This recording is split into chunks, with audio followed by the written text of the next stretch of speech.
सो lecture 12A को start करते हैं, जहाँ पे हम पढ़ेंगे डुअल स्लोप एडीसी। ओके, और उसके बाद आपका फ्लैश टाइप एडीसी। तो इसको मेजरमेंट में हम ज़्यादा यूज़ करते हैं। ठीक है, मेजरमेंट जो आपका सब्जेक्ट है वो बाकायदा इंस्ट्रूमेंटेशन है मेजरमेंट वहाँ पे। तो इसके पहले कि आपको समझना है कि कैपेसिटिव इम्पिडेंस को हम 1/SC करके लिखते हैं। ये तो आपने नेटवर्क में अभी तक मेरे हिसाब से देख ही लिया होगा। ओके, 1/SC करके लिखते हैं। उसके बाद आपका क्या आता है, ओके ये हो गया। अब यहाँ पे हमने एक इंटीग्रेटर को यूज़ किया, इंटीग्रेटर एज अ ओपैम को यूज़ किया एज अ इंटीग्रेटर। ओपैम को इंटीग्रेटर कैसे बनाते हैं, इसके फीडबैक जो रेजिस्टेंस होता है RF, उसकी जगह कैपेसिटर को यूज़ करके। यहाँ अगर आपने कैपेसिटर को यूज़ किया है, जिसका आपका कैपेसिटिव रिएक्टेंस क्या होगा, इंपेडेंस क्या होगा 1/SC। ठीक है, रिएक्टेंस तो XC हो जाता है, ये नहीं, यहाँ पे कैपेसिटिव इंपेडेंस देखना है 1/SC। ओके, और ये ZF बोल सकते हैं, मतलब फीडबैक इंपेडेंस बोल सकते हैं, वो केवल इसी के इक्वल है, मतलब जो फीडबैक इंपेडेंस है वो इसी के इक्वल है। और यहाँ पे क्या लॉजिक है कि यहाँ का जो वोल्टेज है ये वोल्टेज किसके किसके बीच में होता है, हम ऐसे करके देखते हैं कि ये VO है, ये और इसके और ग्राउंड के बीच में होता है। अब ये ग्राउंड किसके बीच में है, अब ये जो पॉइंट है नोड, ये नोड और ये नोड भी सेम है, ये आपका क्या वर्चुअल ग्राउंड, और ये नोड तो कॉमन है, चाहे VOT लो चाहे इसका वोल्टेज लो। तो इससे आपको ये भी पता चल गया, तो जो वोल्टेज VCT है, जो कैपेसिटर का वोल्टेज है कैपेसिटर के लॉन्ग, वो खुद ही VOT के इक्वल हो जाएगा। तो ये आपको पता चला, ये आपने इनपुट में दिया, और ये आपका रजिस्टर तो है ही Z1, इसको Z1 मान लिया। ठीक है, यहाँ का जो इम्पिडेंस वैल्यू है, और ये कुल मिला के क्योंकि नेगेटिव पे हमने इनपुट दिया, तो ये एक इन्वर्टिंग एम्पलीफायर है। तो V आउटपुट क्या होता है इन्वर्टिंग के लिए, -ZF/Z1। अब उसकी जगह वैल्यूज रख दो, तो -1/SC और R। तो ये क्या हो गया, V आउटपुट S, क्योंकि इस हर चीज़ को S के फॉर्म में लेना है, तो VO S लेंगे, -1/RC हो जाएगा, इंटू 1/S को अलग लिख दो, तो वो -1/RC और इसको अलग लिख दो। अब ये चीज़ कहाँ से आती है, ये उल्टा चलेंगे, मतलब हम एक्चुअल में यहाँ से यहाँ जा रहे थे। आपको ये पता होगा एस डोमेन के अंदर या फिर लाप्लास ट्रांसफॉर्म और फोरियर ट्रांसफॉर्म में, अगर आप एक फंक्शन जो dt है, मतलब एक फंक्शन है ft, उसका इंटीग्रेशन करते हो, तो एस डोमेन में उसका क्या हो जाता है, डिवाइडेड बाई एस हो जाता है। और अगर डिफरेंशिएशन करते हो टाइम डोमेन में, तो एस डोमेन में मल्टीप्लाई हो जाता है एस, और भी उसमें एक दो चीज़ें होती हैं, वो यहाँ पे बात नहीं करेंगे। तो ये आपने अगर इंटीग्रेशन किया तो आपको 1/S मिल रहा था, या फिर उल्टा बोल सकते हैं कि अगर आपको 1/S मिल रहा था, इसका मतलब है टाइम डोमेन में आपने इंटीग्रेशन किया होगा।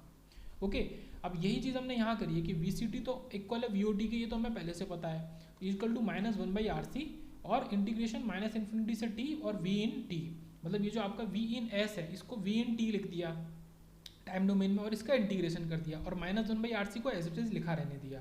तो ये चीज़ यहाँ पे हुई है। अब इसमें अलग अलग केसेस लेते हैं। केस 1 क्या कहता है, assume initial voltage across capacitor को 0 मान लो, शुरू में मान लो, तो t इक्वल टू 0 पे क्या होगा, आप V in t को VA लगा दो अगर, और ये पॉजिटिव एक कांस्टेंट वैल्यू है, मतलब ये जो इनपुट वोल्टेज आप दे रहे हो, इसकी जगह आपने एक वोल्टेज दे दिया VA, और अज्यूम कैपेसिटर का इनिशियल वोल्टेज कुछ भी नहीं था, मतलब कैपेसिटर टोटली अनचार्ज कैपेसिटर था। तो आपको यहाँ से VCT क्या मिलेगा, -1/RC, और VA का इंटीग्रेशन 0 से t तक। ओके, क्योंकि आपने सर्किट में ऑपरेशन कहाँ से स्टार्ट किया, 0 से, -∞ की जगह 0 आ जाएगा। तो कुल मिला के VCT आपका क्या हो गया, -VA/RC और इंटू टी। टी कहाँ से आया, इंटीग्रेट करके। ठीक है, dt का इंटीग्रेशन इस t, ये यहाँ से आया है। तो यहाँ पे टाइम का बहुत इंपॉर्टेंस है, ये जो t आया है, t फॉर टाइम, इस टर्म का बहुत इंपॉर्टेंस है अपने आप में। अब हमने क्या किया है, t को ti मान लिया, कुछ एक और टाइम मान लिया, कुछ भी मान लो, जैसे t तो आपका ये तो शुरू है, t क्या है, एक क्वांटिटी है, क्वांटिटी में ये एक पर्टिकुलर वैल्यू है, मतलब समझो स्मॉल t एक क्वांटिटी है टाइम, और ये उसकी एक पर्टिकुलर वैल्यू है ti, वैल्यू कुछ भी हो सकती है, 5 सेकेंड 10 सेकेंड। ओके, इस तरीके से ये चीज़ समझने की है, ये हमने किया। तो VCT at t equal to ti क्या हो जाएगा, -V/RC सेम रहेगा, उसमें ti मल्टीप्लाई हो जाएगा। तो ये चीज़ है कि जब आपने 0 पे शुरू किया था, तो ये आपका यहाँ से शुरू हुआ, और फिर ये गिर रहा है, ऐसे स्लोप इसका गिर रहा है, क्यों, क्योंकि इसकी वैल्यू माइनस है, -VA/RC। तो ये जो चीज़ है VCT किसके इक्वल है, माइनस के इक्वल है, ये माइनस के इक्वल है। देखो इस एक्सिस पे टाइम है और इस एक्सिस पे VCT है, तो ये गिर रहा है, ये कहाँ तक जाएगा, ये जाएगा -VA/RC, जो इसका ये कोफिशिएंट है, ये -V/RC, और इंटू ti मल्टीप्लाई हो जाएगा, क्योंकि ये पूरी VCT की वैल्यू यही है, ये पूरी वैल्यू VCT की यही आपको देगा। और किस जगह पे दे रहा है, ये किस जगह पे दे रहा है, ये हमने यहाँ लिखा हुआ है, ये आपको at t equal to ti पे दे रहा है, कैपिटल Ti। देखो ये वो जगह है। तो ये आपका पहला ग्राफ बना, ये किसका ग्राफ बना, VCT का आपने बनाया, जो कैपेसिटर के अराउंड वोल्टेज है और टाइम के साथ में। ओके, तो वो आपको जब ti टाइम आ जाएगा, तो आपको वो एक फिक्स वैल्यू देगा, और वहाँ पर जाके रुक जाएगा। अब हम केस 2 लेते हैं। केस 2 में हम क्या करते हैं, वी इन टी को माइनस वी आर देते हैं। पहले हमने वी ए दिया था जो एक कांस्टेंट वैल्यू थी, ओके। वी आर क्या है, जो रजिस्टर का आपका वोल्टेज है at T equal to T I पे। अब ये दे आ रहे हैं, पहले हमने टी इजकल टू 0 पे दिया था, ये हमने T equal to T I पे दिया है, ये सेकंड केस है। तो यहाँ पे क्या हो जाएगा, -1/RC, तो कांस्टेंट बाहर आ ही जाएगा। तो वी इन टी का आप इंटीग्रेशन करोगे, अब ये दो वैल्यू में बढ़ जाएगा, क्यों, क्योंकि -∞ से है। तो एक तो आपका इनिशियल जो है -∞ से, या फिर -∞ से आपका टी आई तक, और 0 से टी आई तक, दोनों एक ही बातें हैं। ये तो पहला केस हो गया। दूसरा केस क्या हो जाएगा आपका, टी आई से, और अब आप जितना भी टाइम लेना चाहते हो वहाँ तक। मान लो टी आई एक 10 सेकंड का टाइम आपका फिक्स था, अब आप उसको 10 सेकंड से उठा के 20 सेकंड तक ले रहे हो, तो ये आपका स्मॉल ये टी 20 सेकंड हो जाएगा। तो इसमें दो केसेस बढ़ गए। एक तो पहला वाला जो आपको पता है -V/RC इंटू टी आई, ये इनिशियल कंडीशन है, आपको ऑलरेडी पता है। दूसरा -1/RC और -VR का अब हमें इंटीग्रेशन करना है। ये क्या दे देगा, क्योंकि -1/RC है और -VR है, दोनों माइनस माइनस प्लस दे देंगे, तो प्लस, तो VR बाहर आ जाएगा और RC बाहर है ही। अब ये इंटीग्रेशन करोगे, इसकी लिमिट T और TI है, इसकी लिमिट है T माइनस TI, तो हम क्या करेंगे, T करेंगे और T में ये लिमिट लगा देंगे T और TI, तो ये आपको वैल्यू क्या दे देगा, लिमिट उल्टी लिख दी है, तो ये आपको वैल्यू दे देगा T माइनस TI। तो ये आपकी वैल्यू सॉल्व हो के आई। एक तो आपका -V/RC इंटू TI है पहले से, ये कांस्टेंट वैल्यू है, ओके। दूसरा आपका ये आया, तो इसको और कंपेयर करेंगे, 1/RC को कॉमन ले लेंगे, ये क्या हो जाएगा, VRT आपका VR into T minus VA into T आई माइनस VR इंटू टी आई, इस तरीके से। अब ये जो इक्वेशन आई, इसको कंपेयर करते हैं y इजकल टू mx वाली इक्वेशन से। तो y इजकल टू यहाँ पे ये इंटरसेप्ट है -k, और ये mx की जगह x-1 है, क्योंकि t माइनस टी आई है, ओके। इसका मतलब क्या है कि ये टी आई से शुरू होगा, मतलब ये जो बनाते हैं ग्राफ इसका, तो कुछ ऐसे होता है, उल्टा बना दिया, पहले नीचे से बनाते हैं। मान लो ये ग्राफ बना रहे हो, इसका ग्राफ बना रहे हो, तो ये y एक्सिस है, ये x एक्सिस है, तो ये x-1 का मतलब है कि ये 1, ये इस स्टैंड से ग्राफ शुरू होगा आपका, और ये जो इंटरसेप्ट है ये k यहाँ वैल्यू होगी, k इस एक्सिस पे वैल्यू -k वैल्यू होगी, और यहाँ से ये ऊपर जाएगा, समझे, ये होता है। तो यही चीज़ यहाँ पे लगेगी कि ये आपका ये जो वैल्यू है -VA/RC इंटू टी आई, ये जो पहला इंटरसेप्ट है k, ये ऊपर ये, तो इस वैल्यू से उठ के ये यहाँ से चलना शुरू होगा और यहाँ तक जाएगा, ये केस 2 है, T1 तक जाएगा, और शुरू कहाँ से किया है, TI तक किया है, और T1 भी हमने कुछ अज्यूम कर लिया है, मान लो 20 सेकेंड, ये मान लो 10 सेकेंड, कुछ इस तरीके से, ओके। इसका स्लोप VR/RC होगा, क्यों, क्योंकि इसमें जो मल्टीप्लाई होता है, इसमें क्या मल्टीप्लाई हो रहा है, इसमें ये मल्टीप्लाई हो रहा है, VR/RC मल्टीप्लाई हो रहा है, तो ये इस तरीके से हो जाएगा। तो VC T1 क्या आ जाएगा आपका इजकल टू 0, अगर इसको 0 मान लो, ठीक है। इस टाइम पे भी देखो, इस टाइम पे आपको ये दिख ही रहा है, इस टाइम पे ये जो VCT की वैल्यू है, ये आपका ये कहाँ चली गई, ये 0 पे चली गई, ठीक है, ये 0 वैल्यू है, मतलब ये देखो ये y एक्सिस है, तो y एक्सिस के लिए इस मूवमेंट पे T1 पे वैल्यू 0 है, तो इसको 0 कर दो, तो -V/RC इंटू टी आई प्लस VR/RC इंटू टी आई, T1 माइनस ये T1 है, T1 माइनस टी आई, तो इसको जब सॉल्व करोगे तो आप ये 0 के इक्वल रख दोगे, तो आपका ये RC और RC तो दोनों चले जाएंगे, इधर 0 में मल्टीप्लाई हो जाएंगे, तो केवल ऊपर की चीज़ बचेगी -VA इंटू टी आई और VR into T I, T1 minus T I. तो यहाँ से सॉल्व करोगे तो केवल T1 माइनस टी आई आपका क्या दे देगा, VA/VR इंटू टी आई, मतलब V/VR कॉन्स्टेंट है, उसका मल्टीप्लाई कर दिया आपने टी आई, तो आप इसमें जितना टाइम माइनस कर रहे हो टी आई T1 में से, उतना ये इधर मल्टीप्लाई हो रहा है, ठीक है। T1 में से जितना माइनस कर रहे हो उतना ये इधर मल्टीप्लाई हो रहा है, ये समझेंगे, ओके। तो ये बहुत ज़्यादा इंपॉर्टेंट इक्वेशन है, आपका मोस्ट इंपॉर्टेंट इक्वेशन है, इस पर क्वेश्चन इलेक्ट्रिकल में आ चुका है। T1 माइनस टी आई, और ये किसके लिए किया है, ये एक इंटीग्रेटर, जब ओपैम का जो इंटीग्रेटर बनाते हैं उसके अंदर किया है, कुछ एक्स्ट्रा चीज़ नहीं है, केवल ये वोल्टेज अक्रॉस कैपेसिटर की बात कर रहे हैं। अब यहाँ पे केस 3 लेते हैं कि अगर आप 2 बिट अप काउंटर की तरह यूज़ कर रहे हो, तो कैसे काउंटिंग करेगा वो, 0 से 1, 1 से 2, 2 से 3, 3 से 0, फिर तो ये ऐसे काउंटिंग करता है। के bit up counter starting state इसकी 0 है, और ये खत्म कहाँ होती है काउंटिंग, जब ये 0 से 0 पे आ जाता है, मतलब 0 से 0, ओके। तो इस ग्राफ में देखो, अभी ये जो दो ग्राफ बने हैं, ये पहला वाला, ये अगर इनको कंबाइन करते हैं, अभी करेंगे भी, तो कुल मिला के ये ग्राफ ऐसा ना, ये पहला वाला ऐसा है, ये है, मतलब ये 0 से 0 तक जा रहा है, ये वैल्यू 0 आ जाएगी, तो वो आपका पूरा एक वो हो जाएगा कन्वर्जन टाइम, ओके। 0 से 0 टाइम तक जाना चाहिए, तो ये आपका 0 से 0 में आपका कितनी साइकिल्स हो जाएंगी, 2 की पावर k साइकिल्स हो जाएंगी, k बिट काउंटर के लिए, मतलब अगर 2 बिट का काउंटर है तो कितनी साइकिल हो जाएंगी, 2 की पावर 2, मतलब 4 साइकिल, देखो 4 साइकिल्स 4 साइकिल या फिर 4 क्लॉक। तो देखो यहाँ पे आपको 4 क्लॉक चाहिए, 0 से 1 बनाने के लिए 1, 1 से 2 बनाने के लिए 2, 2 से 3 बनाने के लिए 3 और 3 से 0 बनाने के लिए फिर से आपको क्लॉक चाहिए, चौथी क्लॉक चाहिए। ओके, तो यहाँ से 0 से 0 के लिए आपको कितना टाइम चाहिए, 2 की power k into T clock, मतलब एक क्लॉक का जितना टाइम पीरियड है और उसमें 2 की पावर k, मतलब कुल मिला के 4 टी क्लॉक चाहिए। वही हमने ऊपर भी लिखा है, तो 2 की पावर k टाइम्स आपको क्लॉक चाहिए, ये इंपॉर्टेंट है यहाँ पे। केस 4 लेते हैं, फिर से वही चीज़, k बिट का काउंटर है, क्लॉक टाइम पीरियड आपका टी क्लॉक है, काउंटर रनिंग फॉर T1 से लेके Ti टाइम तक, sorry T1 minus Ti time तक आपका काउंटर चल रहा है। इस वाले केस में ये देखो, ये आपका टाइम है यही T1 से ये T1 से लेके Ti टाइम तक आपका काउंटर चल रहा है। ओके, ये वो टाइम है, ये जो टाइम है, ये कौन सा टाइम है कि जितनी देर आपका काउंटर चलेगा, काउंटिंग करेगा T1 माइनस Ti, तो इतना चल रहा है, तो आपको कितनी वैल्यू मिल जाएंगी इस टाइम में, आपको ये बताना है। ओके, तो मान लो आपको 50 वैल्यू मिल रही है, मतलब ये क्या है, मैंने क्या बोला है, 2 की power k into T clock, इतना आपको चाहिए। अगर मान लो 2 की पावर के 50 होता तो 2 की पावर के 50 टी क्लॉक, मतलब 50 क्लॉक पल्सेस चाहिए कहाँ तक पहुँचने के लिए, जितनी देर आपका काउंटर रन कर रहा है T माइनस Ti।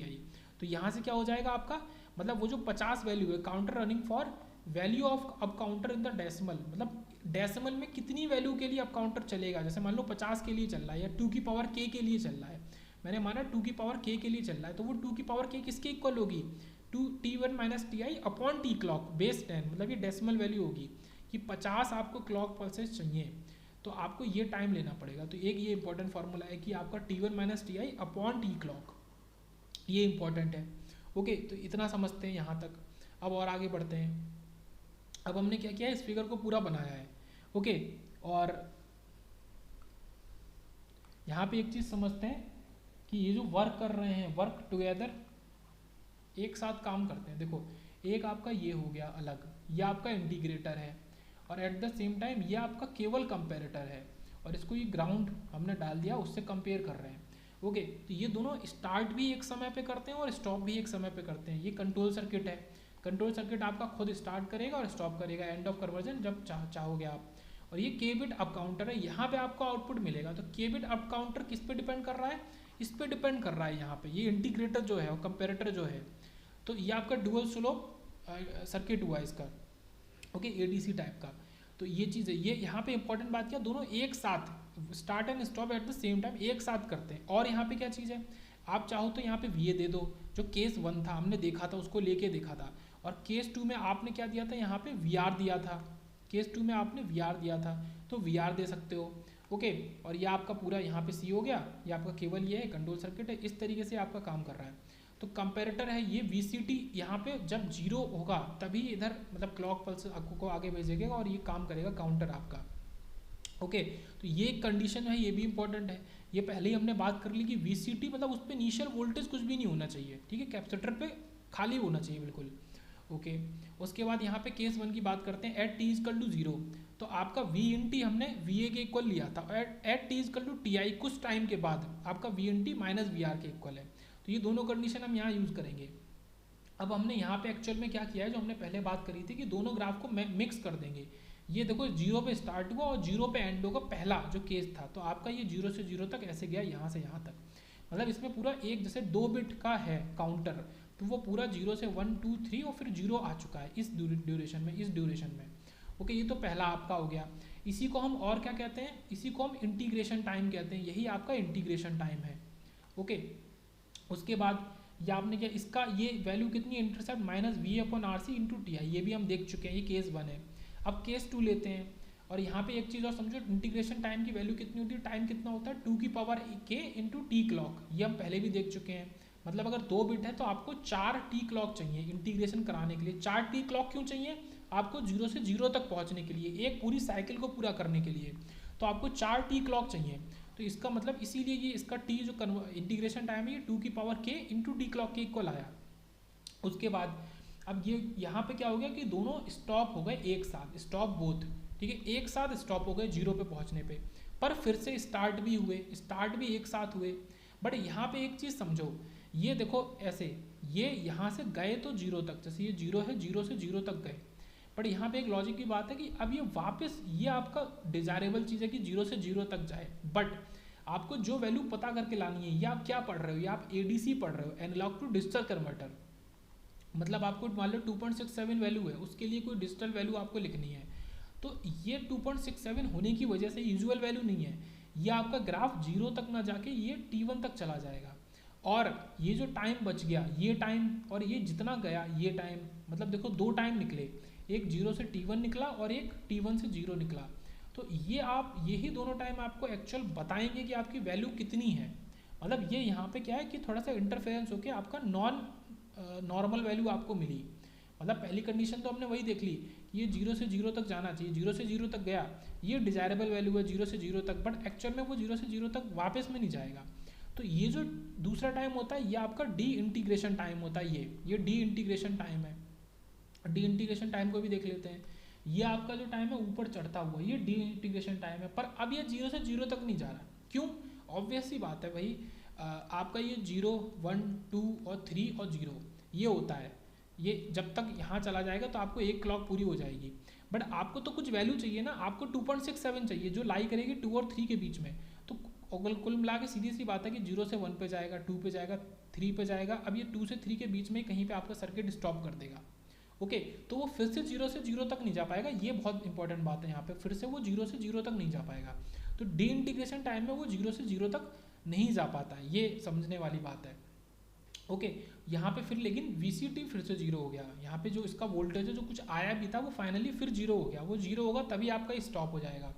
ओके, ये टाइम T1 है, तो इसका भी ये भी स्लोप VR अपॉन RC है। VR अपॉन RC ये पॉइंट जो है, ये दोनों पॉइंट इक्वल है। चाहो तो ये पॉइंट लिख लो, ये VR अपॉन RC और ये point minus V upon RC into TI दोनों इक्वल है।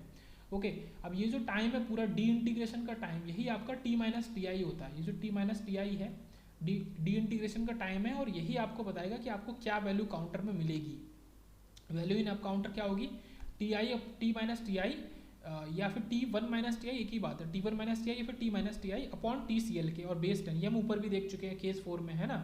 ये केस 4 में क्या था, T1 ये था case 4, T1 minus TI upon TCL के, ये हम पहले भी देख चुके हैं। तो यही चीज़ हमने यहाँ पे ली हुई है। ओके, तो उसके बाद देखते हैं हम अब।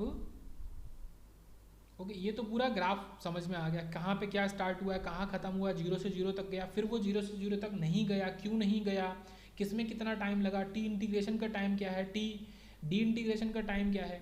तो यहाँ पे क्या समझ में आया कि आपका ये जो T minus TI upon TCL के है, value in the up counter, किस बेस 10 किसके इक्वल है, ये आपका TI अपॉन TCL के और VA अपॉन VR का मल्टीप्लीकेशन, ये इसके इक्वल है।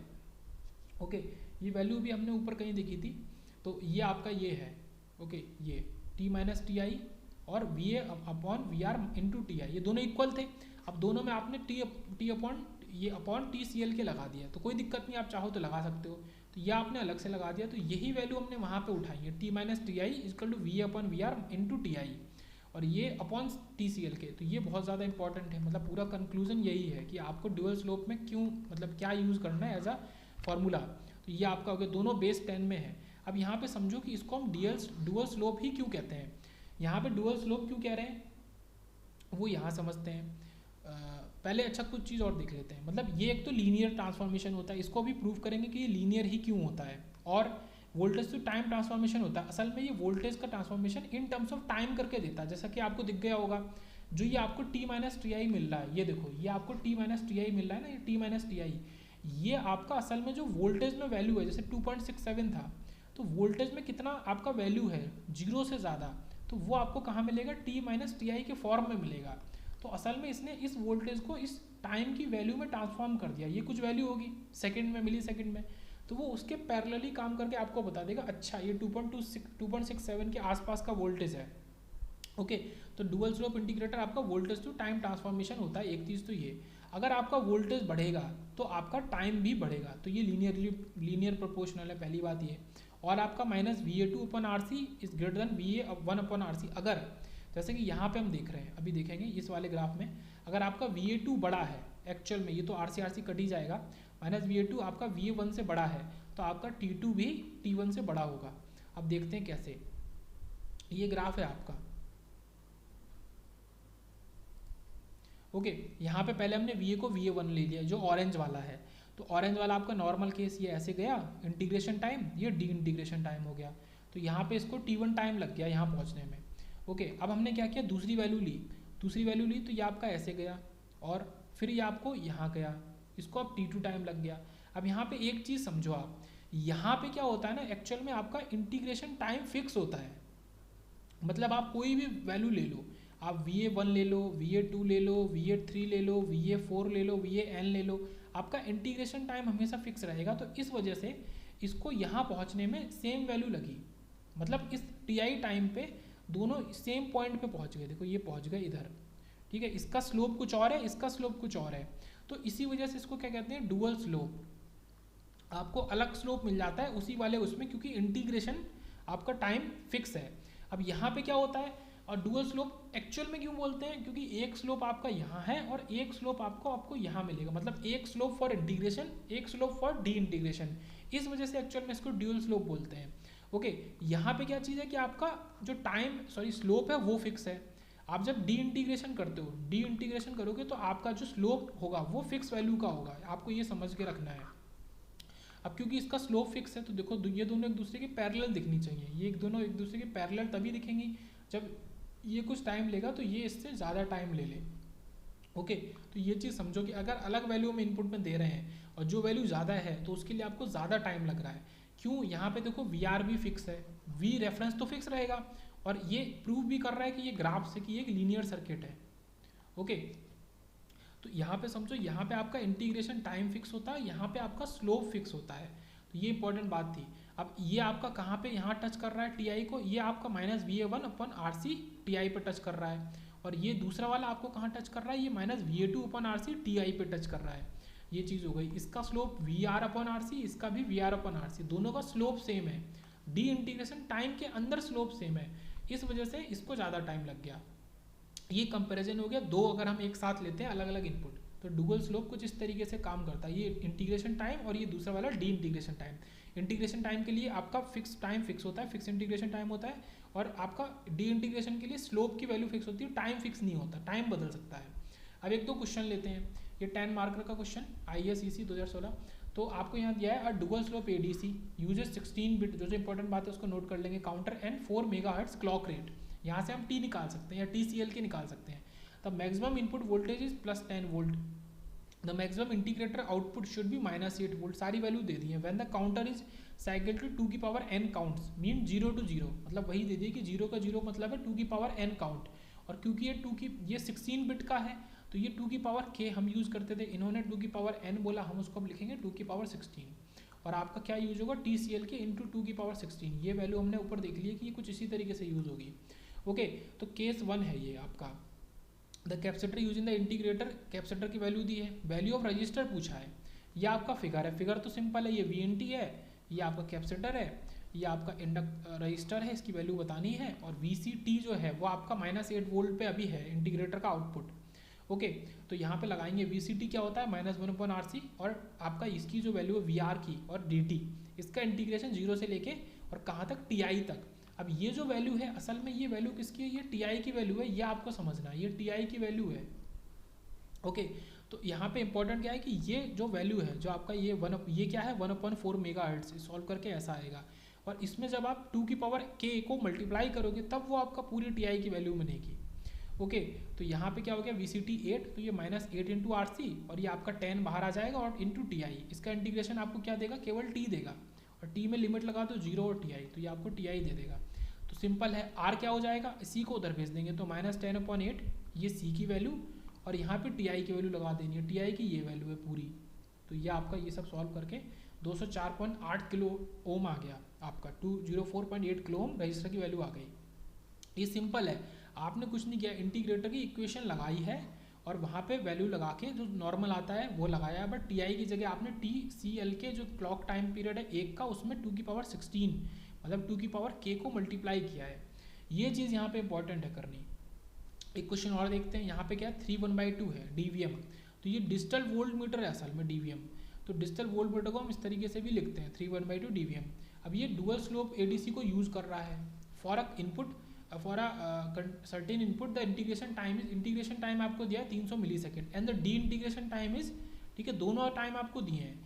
तो कुल मिला के तो सर्किट को काम करने के लिए देखो पहले नीचे जाएगा फिर ऐसे ऊपर आएगा, पूरा टाइम चाहिए। If reference voltage is 100 millivolt, reference voltage 100 millivolt है, find input measured by DVM. तो डीवीएम इनपुट कितना मेजर करेगा आपको वो वैल्यू बतानी है। तो एक्चुअल में डी इंटीग्रेशन टाइम कितना होता है, T1 माइनस टी आई, ये हमने डिटेल में देखा है, एक बार और देख लेते हैं। यहाँ पे क्या है, ये डी इंटीग्रेशन टाइम है इस वाले ग्राफ में, ओके, ये लिखा हुआ है, ये टी माइनस टी आई, और यही हमने यहाँ लिखा है, ये मेन चीज़ है, ओके। ये इसको जितना टाइम लगेगा डी इंटीग्रेशन करने में वो आपका वैल्यू देगा, वैल्यू, ठीक है, आउटपुट की। तो डी इंटीग्रेशन टाइम आपको इंपॉर्टेंट है। तो यहाँ पे ये डी इंटीग्रेशन टाइम है, ये किसके इक्वल है, V A upon V R और इंटू टी आई, ये हमने सबसे शुरू में देखा था, ये इंटीग्रेशन टाइम है। तो इंटीग्रेशन टाइम अगर आप कहें re integration time upon integration time equal to V A upon V R के इक्वल होता है। तो ये चीज़ हमें यहाँ यूज़ करनी है।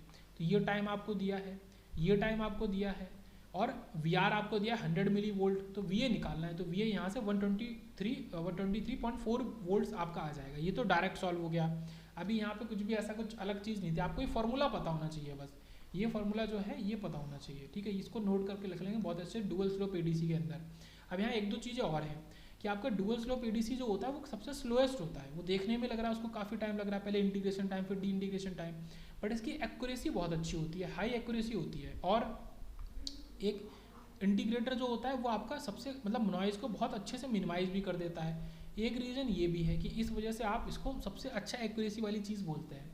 एक्चुअल में टी कन्वर्जन टाइम क्या होगा, पूरा टोटल आपका T integration time plus D integration time मिला के होगा टी कन्वर्जन टाइम, मतलब T I plus T T, और ये बदलता रहता है, ये फिक्स नहीं है, ओके।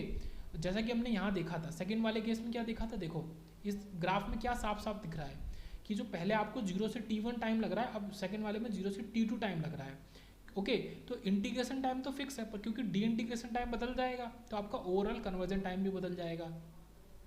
तो ये आपका हो गया, तो 2 की power k into T C L K, ये तो आपका बेसिक इंटीग्रेशन टाइम हो गया, और 2 की पावर k यहाँ पे -1 और कर दो, -1 इंटू टी सी एल के, यह आपका डी इंटीग्रेशन टाइम हो गया। तो इसको याद रखेंगे कि ये इस तरीके से होता है, 2 की power k -1 into T C L K. इसको लगभग लिख सकते हैं 2 की power k plus 1 T C L K minus T C L K, और इसको लगभग केवल इतना लिख सकते हैं 2 की पावर k प्लस 1 और इंटू टी सी एल के। यह आपका लगभग कन्वर्जन टाइम का एक समराइज फॉर्म आ गई, ओके। तो यहाँ पे आपका डुअल स्लोप एडीसी पूरा एंड होता है। अब थोड़ा सा कॉन्सेप्ट है फ्लैश टाइप एडीसी का, जिसको देख लेते हैं। पहले समझते हैं कि ये सबसे आपका इसमें काफ़ी नंबर ऑफ कंपरेटर यहाँ पे चाहिए, कितने चाहिए, 2 की पावर n-1 पूरे, मतलब जितनी बिट का कन्वर्जन कर रहे हैं, जैसे 2 बिट का कर रहे हैं तो आपको 3 चाहिए, ठीक है। 2 की पावर 2 -1 मतलब 4 - 1 इजकल टू 3, 3 कंपेरेटर चाहिए, मतलब एक कंपेरेटर कम करके। तो इतने ज़्यादा कंपेरेटर होने की वजह से ये सबसे ज़्यादा कॉस्टलीस्ट होता है, पहली बात कॉस्टलीस्ट होता है। और एन बिट फ्लैश एडीसी की अगर बात करें तो, और लेकिन ये फास्ट बहुत होता है, फ्लैश एडीसी ही सबसे ज़्यादा फास्ट होता है। यहाँ पे हम प्रायोरिटी इनकोडर को यूज़ करते हैं। प्रायोरिटी इनकोडर का एक लॉजिक समझते हैं क्या होता है। प्रायोरिटी इनकोडर का मतलब है, सपोज यहाँ पे आपका आउटपुट मिला 1110, तो ये प्रायोरिटी इनकोडर का सीधा सा मतलब है कि ये आपको केवल इसको लेगा, इनको छोड़ देगा, इनको डोंट केयर बना देगा। सबसे हाई प्रायोरिटी का उसको जहाँ पे हाई इनपुट मिलता है, 1 मिलता है, केवल उसको लेता है। और D3 का 1 होने का मतलब आउटपुट में आपको 1 और 1 दे देगा, मतलब ये दोनों मिलके आपको 3 वैल्यू को बनाएंगे। तो ये चीज़ है कि आपका प्रायोरिटी इनकोडर कुछ इस तरीके से काम करता है, ओके। पहले इसको देखने के पहले ये देख लेते हैं कि आपका एक वोल्टेज डिवाइडर कैसे काम करता है। वोल्टेज डिवाइडर बहुत ईजी है। यहाँ पे हमने लिया VR, यहाँ पे हमने अलग अलग 4 रजिस्टर लगा दी इक्वल वैल्यू के, यहाँ पे ग्राउंड। अगर आप इस मूवमेंट पे निकालें, यहाँ पे निकालें वोल्टेज, तो वोल्टेज क्या होगा, VR इंटू ये वाला रजिस्टर और upon total register, total register 4R, तो ये क्या हो जाएगा VR/4। तो इसी लॉजिक से देखो यहाँ पे वोल्टेज VR/4, अब इसके ऊपर जाएंगे तो वो 2VR/4 हो जाएगा, या फिर VR/2 हो जाएगा पूरा वोल्टेज। इसके ऊपर जाएंगे तो वो 3VR/4 हो जाएगा, और यहाँ तो VR है ही, या फिर VR को 4VR/4 लिख सकते हैं। तो इस तरीके से है 4VR/4, 3VR/4, 2VR/4 और आपका VR/4। तो इस तरीके से वोल्टेज डिवाइड हो गया। अब इसी लॉजिक को हम यूज़ करेंगे ऊपर, ओके। तो इसी लॉजिक को हमने यहाँ यूज़ किया फ्लैश टाइप एडीसी में। ये आपको दिख रहा होगा फ्लैश टाइप एडीसी। तो ये देखो, इसको हमने मान लो फिक्स कर दिया 4 वोल्ट पे, तो अब ये आपको यहाँ पे 3 वोल्ट देगा, यहाँ 2 वोल्ट देगा, यहाँ 1 वोल्ट देगा, ये फिक्स हो गया। इसमें कुछ भी छेड़खानी नहीं करनी है, आपको इनपुट देना है इसके पॉजिटिव टर्मिनल पे, ठीक है। VA देखो, तीनों पे VA देना है। अब VA कहाँ है, आपका VP है। अब यहाँ पे एक्चुअल में वही बात है भाई कि ये VP है, आप कुछ भी दोगे, मान लो 1.27 आपने दिया, मान लो, तो 1.27 दिया आपने, तो ये 1 वोल्ट से कंपेयर होगा। अब इस जगह तो वीपी बड़ा है वीएन से, और यहाँ पे भी कंपेयर करो, यहाँ तो ये 1 जा रहा है, ओके, यहाँ तो ये अपने आप ही जा रहा है। ये क्यों करना पड़ता है, इसका भी लॉजिक है। इसका लॉजिक ये कहता है कि जो आपका प्रायोरिटी इनकोडर होता है उसमें अगर आप 0 0 इनपुट देते हो 2 बिट के प्रायोरिटी इनकोडर के लिए, तो आपको आउटपुट डोंट केयर मिलता है। मतलब आप उसमें 0 0 कभी भी इनपुट नहीं दे सकते, आपको कुछ तो वैल्यू देनी पड़ेगी। मतलब कि अगर यहाँ पे आप 1 दे रहे हो और आपका ये 1 सेटिस्फाई हो रहा है, तो आप क्या कर सकते हो, तो यहाँ पे आप आउटपुट मतलब 0 0 ले लोगे, ओके, केवल तभी, वरना नहीं। अब देखो एक लॉजिक समझो, अब आप कहोगे कि यहाँ पे मैंने 1 तो दे दिया, अब ये 1 तो हर बार चला जाएगा, तो यही तो हम चाह रहे हैं कि यहाँ पे 1 जाए। अगर यहाँ पे 0 0 0 चला जाएगा, इसका मतलब कि ये डोमिनेट कर गया, तो आपका आउटपुट 0 0 मिलना चाहिए। और अगर इसके ऊपर एक भी 1 हो गया, मान लो ये 1 हो गया, ये 0 0 ही है, तो आपको फिर ये मिल जाएगा, ये किसी काम का नहीं बचेगा। तो इसको तो 1 पे फिक्स कर दिया है, ओके। तो चेक कर लेते हैं अभी सही मिलता है कि नहीं। ये जैसे आपका 1.27 मैंने बोला, तो 1.27 जब 1 से कंपेयर करेगा तो बड़ा है, तो इसका आउटपुट आपको 1 मिल जाएगा, ये भी 1 मिल जाएगा। अब यहाँ कंपेयर करो, यहाँ पे 2 बड़ा है 1.27 से, 2 कहाँ है नेगेटिव साइड पे, यहाँ 0 मिल जाएगा, ऐसे ही यहाँ 0। तो आपको प्रायोरिटी इनकोडर क्या आउटपुट देगा, ये आउटपुट देगा D1। D1 का मतलब है यहाँ पे आपको क्या आउटपुट मिलेगा, 1 और 0, उल्टा हो जाएगा। D1 के लिए आपको मिलेगा 1 और यहाँ 0 0 1 मिलेगा। ये क्या होता है 1। तो आपका जो 1.27 है वो 1 और 2 के बीच में लाई करता है, ओके, 1 और 2 के बीच में लाई करता है। ये फिक्स यहाँ पे बात हो गई, प्रूव हो गया, ओके। ऐसे आप कोई भी इनपुट रख सकते हो और उसका आउटपुट देख सकते हो। जैसे यहाँ पे 0.5 अगर रखा है, तो आपको 0 0 कैसे मिलेगा उसको देखते हैं, ओके। 0.5 मान लो रख दिया मैंने, यहाँ पे इस सबको हटा दिया और यहाँ 0.5 रख दिया। 0.5 जैसे मैंने रखा, ये तो ऑलरेडी 1 है, इसको तो कुछ करना ही नहीं है, आपको बाकी तीनों पे कंपेयर करना है। यहाँ पे 1 बड़ा है 0.5 से, यहाँ पे 2 बड़ा है 0.5 से, यहाँ पे 3 बड़ा है 0.5 से। अब जब ये तीनों ही बड़े हैं और ये तीनों नेगेटिव टर्मिनल पे आते हैं, तो आपको आउटपुट कंपेयर करके 0 मिलेगा। अब जब ये तीनों 0 मिले हैं, तब इसको आपको आउटपुट पे भेजना है, तब इसकी प्रायोरिटी मानी जाएगी। तो ये आपके आउटपुट पे क्या भेज देगा, 0 0। इसका मतलब आपको आउटपुट मिल जाएगा 0 0। तो जब आप 0.5 दोगे तो आपको 0 0 मिल जाएगा, देखो ये 0 0। अभी किसकी तरह काम करता है, ये इसका ग्राफ देख लेते हैं और यहीं पे लेक्चर को ख़त्म करते हैं। ये काम करता है आपका एक क्वांटाइजेशन डायग्राम की तरह। क्वांटाइजेशन डायग्राम कैसा होता है, इसका क्या मतलब है कि अगर आप कोई भी वैल्यू लोगे जो कि 0 से लेके 1 तक लाई करती है, तो उसका आउटपुट ये हमेशा 0 0 देगा। फिर आप कोई भी वैल्यू लोगे तो जो 1 से 2 तक लाई करती है, उसका ये आउटपुट हमेशा 0 1 देगा। फिर आप कोई भी वैल्यू लोगे जो 2 से 3 तक लाई करती है, उसका ये आउटपुट हमेशा 1 0 देगा, जो कि 3 होता है, ओके। और फिर आप कोई भी वैल्यू लोगे जो 3 से 4 तक लाई करती है, उसका ये आउटपुट आपका 1 1 ही देगा हमेशा। और क्योंकि हाई प्रायोरिटी पे हाई ले रहा है, तो इसको ऐसे ऊपर करके ये बना दिया स्टेप फॉर्म में। तो ये आपका ग्राफ हो गया, जो कि क्वांटाइजेशन डायग्राम की तरह है। तो आपका flash type ADC voltage divider को यूज़ करके, कंपेरेटर्स का यूज़ करके, प्रायोरिटी इनकोडर का यूज़ करके कुछ ऐसे आपको आउटपुट देता है।